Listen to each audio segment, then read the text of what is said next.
This video is brought to you by Osmocote, the planter's plant food.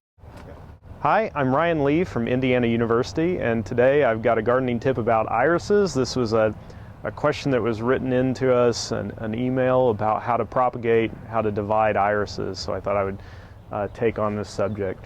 So irises are perennial flowers. They're really an old-fashioned flower. They have a really nice big bloom that's very fragrant. Typically blooms in the mid to late spring. These are actually tall bearded irises. There are dwarf versions. There are several different sizes. These will get upwards of 2 or 3 foot tall, again in the late spring.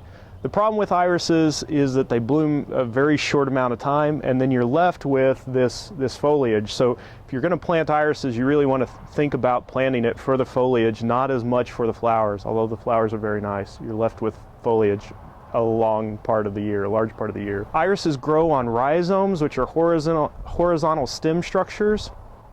They will bloom once per life cycle. That means that you'll get one bloom out of the flower, and then that flower or that plant becomes a mother plant. It shoots out other rhizomes, which will bloom once, and then they become mothers and shoot out more rhizomes. So to keep your iris patch flowering really nicely, every so many years, every couple years, you need to go in and thin out those irises. And so you can give these things away to your friends, or you can make yourself a bigger iris patch. So I'm going to show you how to do that. To separate these things, you simply break them off. A lot of people will tell you to use a knife. They're pretty hardy plants. In my hands, irises are second only to daylilies in terms of hardiness. They're just really sturdy plants. All right, so when you break these things off, you want to look for any disease. So a really common disease of irises is a bacterial wilt, which will get into this rhizome and just cause it to be mushy. If you see any of that, just throw it away, keep it away from your iris patch. You don't have to be too stingy with these things. There should be a lot of rhizomes in there. When you plant an iris, you want to plant it such that the rhizome is really level with the ground or slightly above it. If you plant it too deep, you'll cause the rhizome to rot and your plant will die. So you plant these things with roots down, leave the rhizome slightly above the ground. Some people will tell you to cut some of these leaves. That's so that the wind doesn't come and knock them over, because they're pretty top heavy as they are. If you're going to cut the leaves, leave as much as you possibly can, because that's going to produce all the food that causes these roots to grow and thus bloom next year. All right, so when do you do this?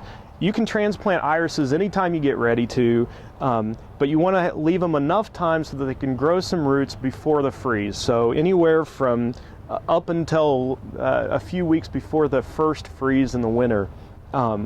It's best to do it after they bloom. So it's early spring here in south central Indiana. If I transplanted these now, I'm not going to get a bloom out of them this year. However, they will root, and next year they'll most likely bloom. After planting these things, you don't want to mulch over the top of them, and that is a problem with irises. So these rhizomes sit on top of the ground. You can't put mulch over the top of them, or you'll cause them to rot. That means that you get a lot of weeds in irises.